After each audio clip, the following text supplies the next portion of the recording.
Everyone, welcome back to my channel. तो आज हम लोग बनाने वाले हैं एक हैवी साइज़ का ब्लाउज़, जिसके लिए फ्रंट ये जो मेन फैब्रिक है ये है, और लाइनिंग के लिए मैं यहाँ पे यूज़ कर रही हूँ हमारा बटर क्रेप। तो इसी हम करेंगे कटिंग।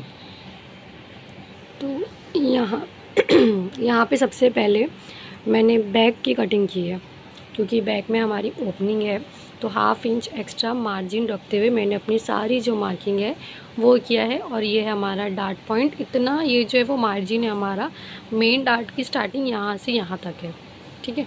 तो अब मैंने जो मेन फैब्रिक है उसको इस तरीके से डबल फोल्ड किया हुआ है, और उसके ऊपर हमारा बैक का मैंने एक पार्ट रखा है, और इसी के अकॉर्डिंग मैं इसको कट कर लूँगी।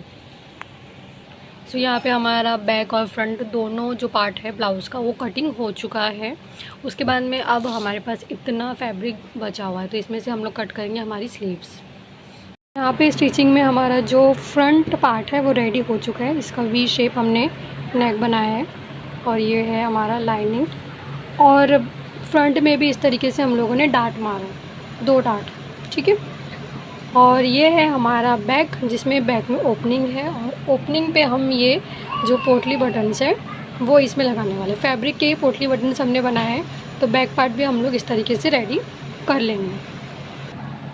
ये बैक पार्ट है, और बैक पार्ट में हमने 1.5 इंच पे हम लोग ने मार्किंग यहाँ पे किया है, और इसी पे हम लोग पोटली बटन को ऐसे रखेंगे, ऐसे, ठीक है। पूरा 1.5 इंच का पूरा मार्किंग हमने किया है, उस पर हम अपनी पोटली बटन को रखेंगे और पूरा स्टिच कर देंगे। उसके बाद में यहाँ पे मैं जो है इस फुट का यूज़ नहीं कर रही मैं। यहाँ पे जो हमारा सिंगल फुट होता है वो यहाँ पे इसको चेंज करके वो फुट यहाँ पे लगाएंगे। हमारी जो पोटली बटन से वो हमने लगा ली है। इसके बाद में हम इसके ऊपर रखेंगे हमारी लाइनिंग। तो ये लाइनिंग है, इसको इस तरीके से मैं रखूँगी। ये देखो, इस तरीके से इसको मैं ये साइड कर लूँगी, ठीक है। अब इसके बाद क्या करना है, ये हमारा नेक इसमें भी बना हुआ है ऑलरेडी, तो इसको अच्छे से हम लोग सेट करेंगे। सेट करने के बाद में ये जो नेक है इस पर हम लोग यहीं पे इसे स्टिच करेंगे, फिर यहाँ तक लेकर आएंगे। उसके बाद में जहाँ पे हमने पोटली बटन लगाई है वहाँ पे जो सिलाई दिख रही है उसी को, नीचे वाले फैब्रिक को और ऊपर वाले फैब्रिक दोनों को पकड़ते हुए इसी सिलाई को फॉलो करते हुए पूरा नीचे तक एंड कर लेंगे हम, ठीक है। हमारी पोटली बटन्स लग के रेडी हो चुकी है, और नेक भी हमने यहाँ पे बना लिया है।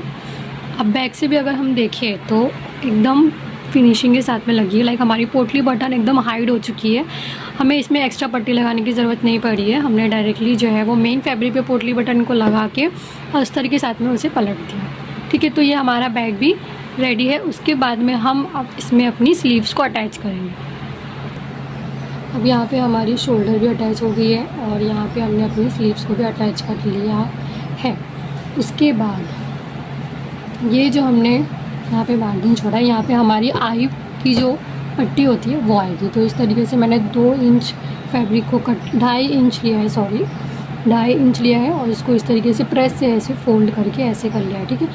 अब ये जो पट्टी है वो जो है वो अंदर से लगेगी, और इस तरीके से ये बाहर के साइड आना चाहिए। ये ऐसे आएगी, ठीक है, ये ऐसे आएगी। और इसके ऊपर हमारी आई बनाएंगे हम, और इसके ऊपर हमारी हुक लगेगा, ठीक है। तो जब ये हुक और आई जब हम मैच करेंगे तो ये एक दूसरे से ये ऐसे हो जाएगा, ठीक है। तो अब हम पट्टी लगा लेते हैं।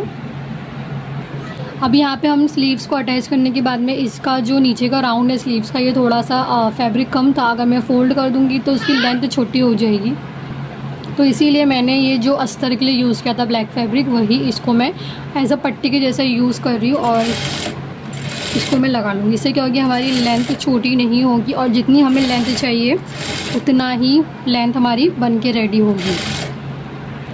यहाँ पे हमारी स्लीव्स रेडी हो चुकी है, और ये देखिए इस तरीके से बैक से ये ऐसी है, और फ्रंट से इसका लुक ऐसा आता है, ठीक है।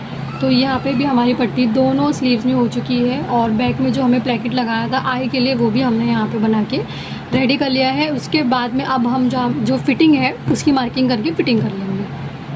तो यहाँ पे हमारी जो फिटिंग है ब्लाउज़ की वो यहाँ पे कंप्लीट हो चुकी है। तो ये पूरा रेडी हो चुका है हमारा। उसके बाद में अब ये नीचे का जो राउंड है हमारा इसको हम लोग ब्लैक पट्टी से पूरा कवर कर लेंगे। जिस तरीके से हमने स्लीव्स में लगाया है ना, सेम वैसे ही हम लोग ये ब्लाउज़ का जो राउंड है हमारा, जो कमर हमारी यहाँ पे आने वाली है, तो वहाँ पे हम लोग इसको कंप्लीट कर लेंगे। उसके बाद में यहाँ पे हम आई बनाएंगे और ये वाले पार्ट में जहाँ पे पोटली बटन हमने लगाई है वहाँ पे हम लोग हुक लगाएंगे। सो यहाँ पे फाइनली मेरा जो ब्लाउज़ है वो हो चुका है रेडी।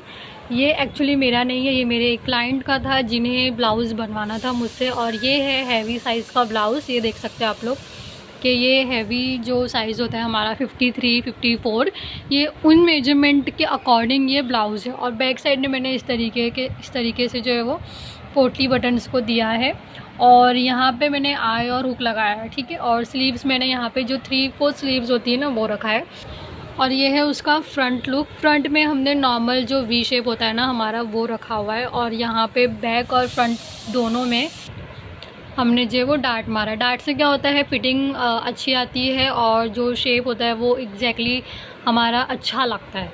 तो डार्ट हमेशा आप फ्रंट और बैक दोनों में डालेंगे तो उससे जो वो फिटिंग आपकी एकदम परफेक्ट आएगी। तो यहाँ पे ये पूरा ब्लाउज़ हमारा रेडी हो चुका है। तो थैंक यू फॉर वॉचिंग। अगर वीडियो अच्छा लगे तो लाइक करें, शेयर करें एंड मेरे चैनल को सब्सक्राइब करें। Thank you, bye bye.